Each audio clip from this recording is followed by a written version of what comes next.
الحمد لله وكفى وسلام على عباده الذين اصطفى ونصلي ونسلم على سيد الحبيب المصطفى وعلى آله وأصحابه نجوم الهدى وقادة التقى أما بعد فأعوذ بالله من الشيطان الرجيم بسم الله الرحمن الرحيم ورفعنا لك ذكرك وقال النبي صلى الله عليه وسلم أنا رحمة مهداة اللهم يا رب صل وسلم دائما ابدا على حبيبك خير الخلق كلهم. محترم عزیز بھائیو، دوستو اور بزرگوں، اگلی جمعہ سے پہلے ہمارے سامنے یہ بات پیش ہوئی تھی، ربیع الاول کی اس مناسبت سے پیارے آقا جناب محمد الرسول اللہ صلی اللہ علیہ وسلم کی ولادت با سعادت اسی مہینے میں ہوئی ہے. آپ صلی اللہ علیہ وسلم کا دنیا میں جلوہ افروز ہونا دلالت اور گمراہی کا ختم ہونے کے لیے اور پورے عالم میں انوار و برکات رحمتوں کی بارش کے نازل ہونے کا سبب ہوا. لوگ اپنے اپنے ذوق کے اعتبار سے آپ کے تذکرے، آپ کی سماع، آپ کی سیرت، آپ کے حالات بیان کرتے ہیں، سنتے ہیں.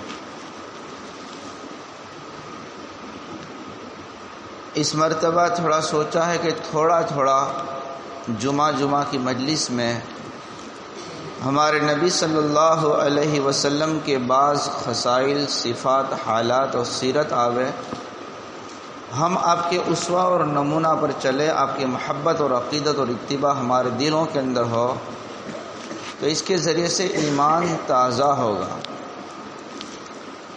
آج اس مختصر سی مجلس میں ایک بات پیش کرنا ہے، وہ یہ ہے کہ جس طریقے سے اللہ تبارک و تعالی پوری کائنات کے لیے، تمام مخلوقات کے لیے، اپنے بندوں کے لیے بڑی بڑی عظیم الشان صفات کے مالک ہے، حامل ہے. بعض باتیں ایسی ہے کہ ہمارے نبی حضرت محمد مصطفیٰ صلی اللہ علیہ وسلم عبدیت کی اور نبوت کی صفت لینے کے ساتھ کے اندر انہیں اوصاف کے ساتھ میں متصف ہیں. اس میں بڑا غلو اور افراط اور تفریط ہوتا ہے. کبھی انسان دعوی محبت میں بعض چیزوں کو دیکھ کر کے نبی علیہ الصلوۃ والسلام کو اللہ تعالیٰ کی صف میں شمار کر دیتا ہے. نور و بصر ہے، علم غیب ہے، حاضر و ناظر ہے، مختار کل ہے وغیرہ. بعض لوگ توحید ہی کو اصل سمجھ کر سرکار دو عالم صلی اللہ علیہ وسلم کا ان کے دل و دماغ میں خیال بھی نہیں آتا کہ یہ بھی ایمان کی ایک چیز ہے. صرف توحید بس اللہ تبارک و تعالیٰ کے وہاں پر اور سرکار دو عالم صلی اللہ علیہ وسلم کے احسانات سے اور آپ کے مناقب سے وہ آنکھ مچولی کرتے ہیں. اہل سنت والجماعت کا اعتدال والا، میان والا راستہ ہے. اللہ تعالی ہمیں توفیق دے اس کو سمجھنے کی اور مقام مصطفیٰ کو پہچاننے کی، آپ کی عظمت ہمارے دلوں میں اتارنے کی، آپ کی اتباع کرنے کی توفیق نصیب فرماوے. ان میں سے ایک کتاب ہے حضرت شیخ زکریا رحمۃ اللہ علیہ کے خلفاء میں سے مدینہ منورہ کے اندر پوری زندگی انہوں نے خدمت میں گزار دی. حضرت مولانا صوفی محمد اقبال صاحب جو چہل درود ہے، 100 درود ہے، چھوٹی چھوٹی کتابیں جو حضرت شیخ رحمۃ اللہ علیہ کے حکم سے لکھی ہے، یہ سب کے سب کتابیں جو ہے یہ حضرت مولانا محمد اقبال صاحب صوفی کی ہے. بڑے عاشق رسول، پوری زندگی مدینہ منورہ میں گزار دی. انہوں نے ایک عجیب کتاب لکھی ہے. یہ ایک کتاب کا نام ہے محبت کے اشارے، دوسری کتاب کا نام ہے محبت ہی محبت، تیسری کتاب کا نام ہے میاں نے دو کریم. اس میں سے تھوڑا سنا رہا ہوں. اصل میں ایک شعر ہے، اس شعر کا ایک ٹکڑا انہوں نے یہاں رکھ دیا ہے. یا رب تو کریم و رسول تو کریم، صد شکر کے ہستے ماں میاں نے دو کریم. اللہ تو بھی کریم ہے اور تیرے لاڈلے نبی بھی کریم ہے. تیرا 1000 مرتبہ 100 مرتبہ شکر ہے کہ تو نے ایسے دو کریموں کے درمیان میں ہم نے پیدا فرمایا ہے. ہماری ناو، ہماری کشتی جو ہے دو رحمتوں کے درمیان میں کبھی نہیں ڈوبے گی. اللہ ہمیں اپنی اس ایمان کی، اس امت محمدیہ میں ہونے کی قدر کرنے کی توفیق نصیب فرماوے. دیکھیں بات شروع کر رہے ہیں. اللہ تعالیٰ اپنی شان کے متعلق قرآن کریم میں ارشاد فرماتے ہیں ان اللہ بالناس لرؤوف الرحیم. اللہ تعالیٰ لوگوں پر رحیم بھی ہے، رؤوف بھی ہے، شفقت کرنے والے، رحمت کرنے والے. اللہ تبارک و تعالیٰ اپنے بندے اور مخلوقات کے ساتھ کے اندر یہ دو صفتیں لیے ہوئے ہیں. ان اللہ بالناس لرؤوف الرحیم. یہ صفت اللہ تعالیٰ کی ہوئی اپنے مخلوقات کے بارے میں. اچھا، قرآن کریم میں ایک جگہ نظر کرتے ہیں تو رسول اکرم صلی اللہ علیہ وسلم کے لیے یہی دو صفتیں قرآن نے نقل کی ہے. لقد جاءکم رسول من انفسکم عزیز علیہ ما عنتم حریص علیکم بالمؤمنین رؤوف الرحیم. مومنوں کے ساتھ کے اندر بڑے ہی رؤوف الرحیم. اللہ تعالیٰ بھی اپنی مخلوقات میں یہ دونوں صفت رکھے ہوئے ہیں اور رسول اکرم صلی اللہ علیہ وسلم بھی اپنی انہی دو صفتوں کے ساتھ میں مومنوں کے لیے خاص ہے. نمبر 2، قرآن کریم کے اندر سورہ قاف میں ہے وَلَقَدْ خَلَقْنَا الْإِنسَانَ وَنَعْلَمُ مَا تُوَسْوِسُ بِهِ نَفْسُهُ. اس کے بعد میں فرمایا گیا وَنَحْنُ أَقْرَبُ إِلَيْهِ مِنْ حَبْلِ الْوَرِيدِ. اللہ فرما رہے ہیں ہم اپنے بندوں سے شہ رگ سے، دھڑکنے والی ان کی گردن کی رگ سے بھی زیادہ قریب ہے. اللہ تعالیٰ ہر وقت میں بندے کے ساتھ میں لگے ہوئے ہیں. وَنَحْنُ أَقْرَبُ إِلَيْهِ مِنْ حَبْلِ الْوَرِيدِ. جو یہ شہ رگ ہوتی ہے جس کے کٹنے کی وجہ سے انسان مر جاتا ہے، اللہ فرماتے ہیں میں اپنے بندے سے اس کی دھڑکنے والی رگ سے بھی زیادہ قریب ہوں. یہ اللہ کی صفت ہوئی، بندوں سے بالکل معیت، مصاحبت اور ساتھ ہونے کو بیان فرمایا گیا ہے. اچھا پیارے آقا جناب محمد رسول اللہ صلی اللہ علیہ وسلم اپنے امتیوں کے ساتھ میں کتنے قریب ہے؟ سورہ احزاب وغیرہ کو اٹھا کو دیکھ لیجئے. النبی اولا بالمؤمنین من انفسہم. النبی اولا بالمؤمنین من انفسہم. ایک انسان، ایک امتی، ایک آدمی، ایک امتی، اس کی ماں کا اس کا رشتہ ہوتا ہے، اس کا باپ کا اس کے ساتھ میں رشتہ ہوتا ہے، اس کی اولاد کا اس کا رشتہ ہوتا ہے، اس کی بیوی کا اس کا تعلق ہوتا ہے. ایک انسان کا خود کا اس کے جسم اور باڈی کے لیے نفع نقصان کی ایک فکر ہوتی ہے.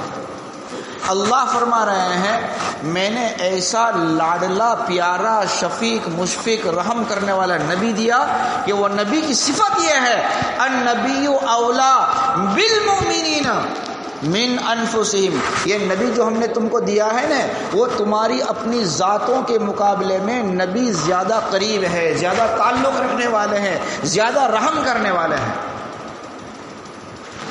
ایک انسان جو ہے وہ اپنا نفع نقصان سوچنے میں اتنی فکر نہیں کرے گا. انسان تو گناہ کرے گا، انسان کہیں چھت پر چڑھے گا گر جائے گا، انسان ایسا کام کرے گا کہ اپنا نقصان کرے گا، کبھی ڈرائیورنگ ایسا کرے گا کہ وہ خود اپنے آپ کا نقصان کرے گا، رات کو ایسا چلے گا کہ اپنا نقصان کرے گا، دنیا اور آخرت کا انسان نقصان کر دیتا ہے. لیکن نبی صلی اللہ علیہ وسلم اپنے امتی سے اتنے تعلق رکھنے والے، اتنے مہربان قریب ہے کہ یہ انسان خود اپنا نفع نقصان اتنا نہیں چاہے گا جتنا نبی چاہیں گے. آئے میرے نبی، اے میرے امتی، آپ کو ایک چپل پہن کر جوتا پہن کر نہیں چلنا ہے، نقصان ہوگا. چھت کے اوپر یوں ہی اکیلے نہ سو، گر جاؤ گے سونے کی وجہ سے تو نقصان ہوگا. کھڑے کھڑے پیشاب نہ کرو، کھڑے کھڑے پانی نہ پیو، ایسا نہ کرو. ایسا نبی علیہ الصلوۃ والسلام نے ایسے آداب بیان فرمائے کہ انسان خود اپنے لیے فکر کرنے والا نہیں ہوتا، دنیا میں بھی اور آخرت کے اندر بھی، دینی اعتبار سے بھی اور اخروی اعتبار سے بھی. النبی اولا بالمؤمنین من انفسہم، جتنا اللہ اپنے بندے سے قریب ہے، رسول اکرم صلی اللہ علیہ وسلم اپنے امتی سے اس سے زیادہ قریب ہے. کہ ایک امتی اپنے آپ کی اتنی فکر نہیں کرتا، ہمارے نبی اپنے امتی کی اتنی فکر کرتا ہے. نمبر 3، اللہ تعالیٰ نے قرآن کریم میں الگ الگ جگہ فرمایا ہے. مثال کے طور پر وَرَحْمَتِي وَسِعَتْ كُلَّ شَيْءٍ، اللہ فرماتے میری رحمت ہر چیز کو وسیع ہے، گھیرے ہوئے ہے. ایک جگہ اللہ تعالیٰ نے فرمایا وَرَبُّكَ الْغَفُورُ ذُو الرَّحْمَةِ نَبِّئْ عِبَادِي أَنِّي أَنَا الْغَفُورُ الرَّحِيمُ. ایک جگہ فرمایا كَتَبَ رَبُّكُمْ عَلَى نَفْسِهِ الرَّحْمَةِ. ان تمام آیات کے اندر اللہ تعالیٰ نے اپنی رحمت کو اپنے بندوں کے ساتھ میں خاص فرمایا ہے. میں بڑا رحم کرنے والا، بڑا رحم کرنے والا، بڑا مشفق، مہربانی کرنے والا. یہی صفت پیارے آقا جناب محمد رسول اللہ صلی اللہ علیہ وسلم کی اپنی امتیوں کے لیے ہے. قرآن کہہ رہا ہے وَمَا أَرْسَلْنَاكَ إِلَّا رَحْمَةً لِلْعَالَمِينَ، اے نبی جی ہم نے آپ کو سارے جہاں والوں کے لیے رحمت بنا کر بھیجا ہے، دنیا کے اندر بھی اور آخرت کے اندر بھی، مومنوں کے لیے بھی اور نہ ماننے والوں کے لیے بھی، انسانوں کے لیے بھی اور جانوروں کے لیے بھی، کل کائنات کے لیے، عالمین کے لیے آپ کو رحمت ہی رحمت بنا کر بھیجا ہے. خود رسول اکرم صلی اللہ علیہ وسلم فرماتے ہیں انا رحمت مہدات، میں اے لوگو، اے اللہ کے بندو، اے میرے امتیوں، میں تمہاری طرف اللہ تعالیٰ کی طرف سے ایک نری رحمت اور عطیہ اور بخشش اور تحفہ اور گفٹ اور ہدیہ کے طور پر بھیجا گیا ہوں. انسان کی فطرت ہوتی ہے کہ وہ ہدیے کو، انعام کو، بڑے آدمی کی طرف سے تحفہ ہوتا ہے اس کو قبول کرتا ہے. اگر آج کا امتی رسول اکرم صلی اللہ علیہ وسلم کے اگر نورانی اور پاکیزہ سنتوں کو، طریقوں کو اگر اپنائے گا تو کامیاب ہوگا. اگر اللہ کا دیا ہوا اگر تحفہ نبی کی شکل میں آیا ہے اگر قبول نہیں کرے گا تو دنیا اور آخرت میں برباد ہو جائے گا. انا رحمت مہدات، رسول اکرم صلی اللہ علیہ وسلم اپنے لیے فرماتے ہیں. تو اللہ تعالیٰ بھی اپنے بندوں کے لیے رحمت اور رسول اکرم صلی اللہ علیہ وسلم بھی سارے جہاں کے لیے رحمت بنا کر بھیجے گئے ہیں. اچھا، ایک اور بات لکھی ہے،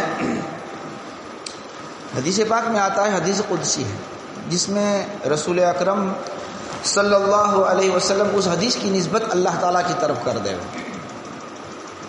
من شغلہ القرآن عن ذکری و عن مسئلتی اعطیتہ افضل ما تعطی عبادک الصالحین. ایسا آدمی حافظ قرآن، طالب علم، قرآن کا روزانہ پڑھانے والا کہ قرآن کے تلاوت اور مشغولی کی وجہ سے اس کو ذکر کرنے کی، اللہ سے دعائیں مانگنے کا وقت نہیں ملتا، فرصت نہیں ملتی ہے، تو اللہ تعالیٰ فرماتے ہیں تمام دعا مانگنے والوں سے زیادہ اس کو میں دے دوں گا جو ہمیشہ قرآن کی تلاوت میں لگا ہوا. ایک قطب، ایک ابدال، ایک عرب، ایک شیخ، ایک دنیا کا بہت بڑا، کیسی اپنے لیے دنیا اور آخرت کے لیے تمام امت کے لیے دعا مانگے گا. ان تمام دعاؤں کے مقابلے کے اندر وہ آدمی جو پورا کے پورا وقت تلاوت قرآن میں لگا دیتا ہے وہ اس کو ملے گا. اعطیتہ افضل ما اعطی الصائل. یہ کس کے لیے ہے؟ قرآن کریم کی تلاوت کے اندر مشغول ہونے والوں کے لیے اللہ تبارک و تعالیٰ کی طرف سے یہ وعدہ ہے. اچھا آئیے رسول اکرم صلی اللہ علیہ وسلم کے فرمان میں ترمذی شریف کی پیاری روایت ہے. حضرت ابی ابن کعب رضی اللہ تعالیٰ عنہ کاتب وحی قاری قرآن خوش الہان ان کی روایت ہے. فرمایا اللہ کے نبی صلی اللہ علیہ وسلم میں آپ پر بہت درود شریف پڑھتا ہوں لیکن درود شریف کو کوئی مقدار حد بیان کر دیجئے اپنے رات اور دن کے اوقات میں سے میں آپ پر کتنا درود پڑھوں کتنا اپنا کام کروں اور کتنا وقت درود کے پیچھے خرچہ کروں. رسول اکرم صلی اللہ علیہ وسلم جواب دیتے گئے. صحابی سوال کرتے گئے آدھا یہ اتنا سلوس 2 سلوس. رسول اکرم صلی اللہ علیہ وسلم کو آخر میں حضرت ابی نے فرمایا اگر زیادہ کرو تو اچھا ہے زیادہ کرو تو اچھا ہے زیادہ کرو تو اچھا ہے اور زیادہ میرے پر درود شریف پڑھو. تو حضرت ابی ابن کعب رضی اللہ تعالیٰ عنہ نے فرمایا کہ اللہ کے نبی صلی اللہ علیہ وسلم اب تو میں اپنا سارا وقت آپ پر درود شریف پڑھنے کے پیچھے خرچ کر دوں گا صرف کر دوں گا. رسول اکرم صلی اللہ علیہ وسلم نے فرمایا اذن تب تو تیرے تمام گناہوں کو معاف کر دیا جائے گا اور اللہ تعالیٰ دنیا اور آخرت کے تمام ٹینشن غم اور پریشانی اور مصیبتوں کو ختم کر دیں گے اس درود شریف کی کثرت کرنے کی وجہ سے. جس طریقے سے قرآن کریم کی تلاوت کی وجہ سے تمام لوگوں سے اس کو زیادہ دیا جاتا ہے رسول اکرم صلی اللہ علیہ وسلم پر درود و سلام پڑھنے کی وجہ سے ان کی پوری کی پوری ضرورتوں کو پورا کیا جاتا ہے اور ان کی دعاؤں کو قبول کیا جاتا ہے ان کی تمام پریشانیوں کو ختم کیا جاتا ہے. یہاں تک کہ میرے بھائیوں ہمارے نبی صلی اللہ علیہ وسلم کا مقام اور مرتبہ کتنا عالی ہے. ان اللہ وملائکتہ یصلون علی النبی. ایک آدمی کسی کو کچھ دے رہا ہے ایک آدمی کسی کی تعریف کر رہا ہے ایک فرشتہ کچھ کہہ رہا ہے پاک جنات کچھ کر رہا ہے اللہ کی مخلوقات کچھ کر رہی ہے. اللہ تعالیٰ نے اپنے حبیب صلی اللہ علیہ وسلم کے مقام و مرتبے کے لیے فرمایا کہ وہ بھی درود پڑھتے ہیں وہ بھی رحمت بھیجتے ہیں وہ بھی صلاۃ السلام کرتے ہیں لیکن تم سے پہلے اللہ فرماتے میں یہ کام کرتا ہوں. پہلے فرمایا ان اللہ و ملائکتہ بے شک اللہ تعالیٰ اور اس کے فرشتے سے پہلے بندوں سے پہلے اللہ فرماتے کہ میں اپنے حبیب صلی اللہ علیہ وسلم پر رحمت بھیجتا ہوں. یہ مرتبہ ہے. ان اللہ و ملائکتہ یصلون علی النبی یا ایھا الذین آمنوا صلوا علیہ وسلموا تسلیما. یہ اس کے بعد میں ہمارا تذکر آ رہا ہے. اچھا ایک اور بات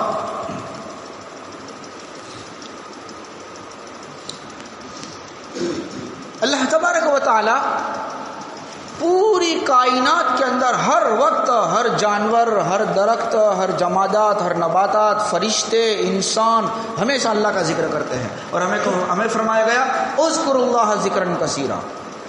سورہ جمعہ میں فَإِذَا قُضِيَتِ الصَّلَاةُ فَانتَشِرُوا فِي الْأَرْضِ وَابْتَغُوا مِنْ اللَّهِ. اس کے بعد فرمایا وَاذْكُرُوا اللَّهَ كَثِيرًا.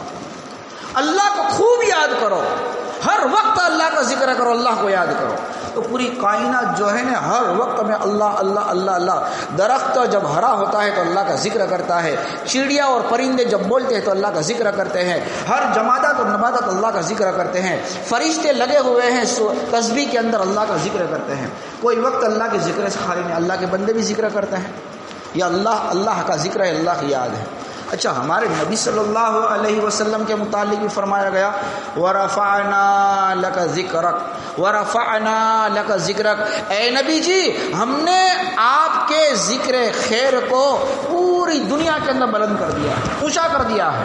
دنیا میں کوئی اونچا نہیں میرے بات کے اندر آپ ہے وَرَفَعْنَا لَكَ ذِكْرَكَ. تو ہمارے نبی صلی اللہ علیہ وسلم کا ذکر خیر کیسے اونچا ہو گیا اس کو سن لیجئے. اللہ ہمیں ایسے نبی کی اتباع اور محبت اور عقیدت نصیب فرماوے. ایسے مہینے کے اندر دیکھ کر کے سوچ کر کے کھانے کی پینے کی سونے کی چلنے کی پھرنے کی میرے آقا صلی اللہ علیہ وسلم کا کیا طریقہ تھا ان سنتوں کو سیکھنے اس پر عمل کرنے کی توفیق نصیب فرماوے. دیکھیں وَرَفَعْنَا لَكَ ذِكْرَكَ. حدیث پاک میں آتا ہے رسول اکرم صلی اللہ علیہ وسلم ارشاد فرماتے ہیں اتانی جبرائیل فقال یقول لک ربک، ہمارے نبی صلی اللہ علیہ وسلم فرماتے ہیں کہ مرتبہ جبرائیل میرے پاس تشریف لائے اور فرمایا اے محمد صلی اللہ علیہ وسلم، آپ کا رب آپ کو یوں کہہ رہا ہے، کیا اتدری کیف رفعت ذکرک، اے نبی جی آپ کو معلوم ہے میں نے آپ کے ذکر خیر کو کیسے بلند کیا، جو قرآن میں نے کہا ہے وَرَفَعْنَا لَكَ ذِكْرَكَ، آپ کے نام کو، آپ کے ذکر کو، آپ کی یاد کو میں نے بلند کیسے کیا آپ کو معلوم ہے؟ اللہ کے نبی صلی اللہ علیہ وسلم فرماتے ہیں اللہ عالم، مجھے معلوم نہیں ہے، اللہ بہتر جانتا ہے۔ جو لوگ رسول اکرم صلی اللہ علیہ وسلم کو ایسا غیب دانی کا، علم غیب کا عقیدہ رکھتے ہیں جیسے اللہ غیب کی باتیں جانتا ہے، نبی بھی جانتا ہے، وہ شرک کرتے ہیں۔ یہاں فرماتے ہیں اللہ کے نبی صلی اللہ علیہ وسلم اللہ عالم، مجھے نہیں معلوم۔ سیکھو اس کو، محبت خوب کرو لیکن طریقے کے ساتھ کے اندر وہ مقبول ہوگی۔ ہو مجھے نہیں معلوم ہے کہ میرے رفع ذکر، اللہ نے میرے ذکر کو کیسے بلند کیا ہے۔ تو اللہ تعالیٰ نے فرمایا سنو میرے حبیب صلی اللہ علیہ وسلم، اذا ذکرت معی، جہاں جہاں جس وقت جیسے جب بھی میرا تذکرہ ہوگا، حبیب میرے نبی میرے ساتھ میں آپ کا بھی تذکرہ ہوگا۔ ورفعنا لک ذکرک، ایک بچہ مکتب میں یا ایک مسلمان ہونے والا آدمی یا کوئی بھی آدمی جب پڑھے گا پہلا کلمہ لا الہ الا اللہ، کہے گا محمد رسول اللہ صلی اللہ علیہ وسلم۔ ایک بندہ جب اذان دے گا تو کہے گا اشہد ان لا الہ الا اللہ، کہنا پڑے گا محمد رسول اللہ۔ تکبیر دے گا اقامت کے اندر، ہر جگہ کے اندر جہاں پر جائیں گے، جہاں جہاں پر بھی اللہ کا نام لیا جائے گا اس کے ساتھ کے اندر محمد رسول اللہ کا نام لیا جائے گا۔ آپ کو معلوم ہے آپ کے ذکر خیر کو ہم نے کیسے بلند کیا۔ اچھا، ایک عجیب بات اس کے بعد کے اندر اخیر کے اندر لکھی ہے، وقت ہو رہا ہے لیکن بہت جلدی اس کو میں، اللہ تعالیٰ اپنے لیے بیان فرماتے ہیں قُلْ يَا عِبَادِيَ الَّذِينَ أَسْرَفُوا عَلَىٰ أَنفُسِهِمْ لَا تَقْنَطُوا مِن رَّحْمَةِ اللَّهِ إِنَّ اللَّهَ يَغْفِرُ الذُّنُوبَ جَمِيعًا إِنَّ اللَّهَ غَفُورٌ رَّحِيمٌ۔ اے میرے او بندے جنہوں نے بڑا ظلم کیا ہے، اے میرے وہ بندے جنہوں نے اپنی ذاتوں کے اوپر گناہ کر کر کے ظلم کیا ہے، میری رحمت سے نا امید نہ ہو جاؤ۔ اللہ فرماتے ہیں میرے ان بندوں کو کہہ دیجیے لا تقنطوا من رحمت اللہ انہ یغفر الذنوب ان اللہ یغفر الذنوب جميعا، اللہ تعالیٰ تمہارے تمام گناہوں کو معاف کر دیں گے۔ یہ اللہ تبارک و تعالیٰ اپنے بندوں کے لیے امید کی کرن دکھا رہے ہیں۔ حضرت عبداللہ ابن عباس تو فرماتے ہیں پورے قرآن میں سب سے زیادہ امید والی آیت ہے۔ البتہ حضرت عبداللہ ابن عباس کے علاوہ ابن عمر بیان فرماتے ہیں سب سے زیادہ امید کی آیت یہ ہے ان ربک لذو مغفرۃ للناس علی ظلمہم، تیرا رب اپنے بندوں کے ظلموں پر بڑا مغفرت کرنے والا ہے۔ یہ تو اللہ کے بعد متعلق ہوگا کہ اللہ تعالیٰ کتنے اپنے بندوں پر رحم کرم مغفرت کرنے والا، ظلموں کو معاف کرنے والا، امید میری رحمت سے نا امید نہ ہو، امید بندھوانے والا ہے۔ اچھا آئیے پیارے آقا جناب محمد رسول اللہ صلی اللہ علیہ وسلم، کل قیامت کے دن آپ کو شفاعت کبریٰ مقام محمود دیا جائے گا۔ اللہ اکبر، سجدے میں گر جائیں گے، ایسی تعریف کریں گے کہ اگلے پچھلے اول نے کبھی کسی نے تعریف نہیں کی ہوگی، ایسے اللہ تعالیٰ مجھے تعریف سکھائیں گے۔ میدان محشر میں نفس نفسی کا عالم ہوگا۔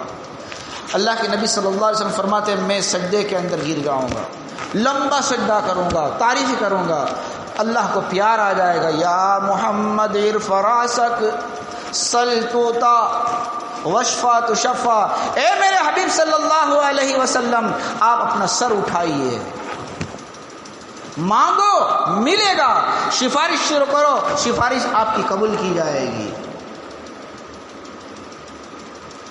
اللہ ہمیں ایسے نبی کی سیرت کو خوب پڑھ کر کے سن کر کے عمل کر کے آپ کی زندگی کو اپنے اندر اتارنے کی توفیق نصیب فرمائے۔ کبھی بھی اس امت کو کبھی نہیں بلائے۔ کیا ہوگا کل قیامت کے دن کے اندر؟ اللہ تعالیٰ والضحیٰ میں فرماتے ہیں وَلَسَوْفَ يُؤْتِيكَ رَبُّكَ فَتَرْضَىٰ، اے میرے حبیب صلی اللہ علیہ وسلم دنیا میں تو بہت کچھ آپ کو عطا فرما دیا، کل قیامت کے دن میں آپ کو اتنا دوں گا کہ آپ خوش ہو جائیں گے۔ آپ کو راضی کر دوں گا۔ نبی علیہ الصلوۃ والسلام فرماتے ہیں اذن، کچھ حبیب اور محبوب، عاشق و معشوق کے درمیان میں کچھ ایسی باتیں ہوتی ہے، اذن لا ارضا وواحد فی النار من امتی، یا اللہ آپ نے قرآن میں کہا ہے کہ میں آپ کو حبیب اتنا دوں گا کہ آپ خوش ہو جائیں گے، تب تو میں کبھی بھی خوش نہیں ہوں گا اور میرا ایک امتی بھی جہنم کے اندر ہوگا، سب کی سفارش کر کے میں نکال کر جنت میں جاؤں گا، قطب خوش ہوں گا۔ یہ پیارے آقا جناب محمد رسول اللہ صلی اللہ علیہ وسلم کا اس امت کے ساتھ میں لگاؤ اور تعلق ہے۔ ایک مرتبہ ایسا ہوا میرے بھائیوں، ماں عائشہ رضی اللہ تعالی عنہا جب رحمتوں کی مغفرتوں کا تذکرہ چل رہا تھا، فرمایا کہ اللہ کے نبی میرے لیے دعا کر دیجئے، تو رسول اکرم صلی اللہ علیہ وسلم نے بارگاہ الہی میں ہاتھ اٹھایا اور حضرت عائشہ رضی اللہ تعالی عنہا کے لیے فرما رہے ہیں اللہم اغفر لعائشہ ما تقدم من ذنبها وما تأخر وما اسرت وما اعلنت، اے اللہ میری عائشہ کے گناہوں کو معاف کر دے۔ کون سے جو اگلے ہو گئے ہیں وہ بھی، اس کے بعد ہو وہ بھی، ظاہری طور پر کیے وہ بھی، پوشیدہ طور پر کیے ہوئے، میرے عائشہ کے سب گناہوں کو معاف کر دے۔ حدیث پاک میں آتا ہے حضرت عائشہ رضی اللہ تعالی خوشی کے اندر ایسی جھومنے لگی کہ لوٹ پوٹ ہو گئی، اپنے آپ کو برداشت نہ کر سکی۔ اللہ کے نبی صلی اللہ علیہ وسلم فرمایا یہ عائشہ یہ کیا ہے، یہ کیا لگایا ہے؟ فرمایا کہ خوش کیوں نہ ہو سرکار کہ آپ نے میری مغفرت کے لیے یہ اللہ سے دعا کر دی ہے، آپ کی دعا قبول ہو گئی۔ پیارے آقا جناب محمد رسول اللہ صلی اللہ علیہ وسلم ارشاد فرماتے ہیں اے عائشہ، ایک مرتبہ زندگی میں نے تیرے لیے دعا مانگی تو ایسی خوش ہو گئی، یہی دعا میں اپنی امتی کے لیے ہر نماز کے بعد کیا کرتا ہوں، اور ایسا امتی نماز بھی نہیں پڑھتا ہے، ایسا امتی گناہ بھی نہیں چھوڑتا ہے۔ عائشہ رضی اللہ تعالیٰ عنہ تو خوشی میں جھوم اٹھی ہے، اور جس امتی کے لیے نبی علیہ الصلوۃ والسلام ایک دن میں 5 مرتبہ دعا کر رہے ہو، ایسا ربیع الاول کا مہینہ ہمارے سامنے ہو اور ہم نمازوں کی پابندی نہ کرے، شرعی طور پر داڑھی نہ رکھے، سنتوں کا اتباع نہ کرے، صرف تھوڑا سا گیروں کی طرح ایک تھوڑا جشن منا کر خوشیاں منا لے، بعد میں ختم ہو گیا۔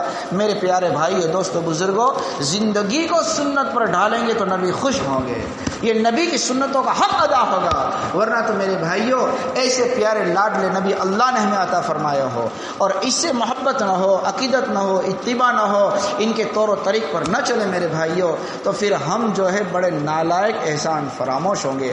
اللہ تعالیٰ سے دعا کرتے ہیں حقیقت میں اللہ تعالیٰ ہمیں اتباع سنت کی دولت سے مالا مال فرماوے۔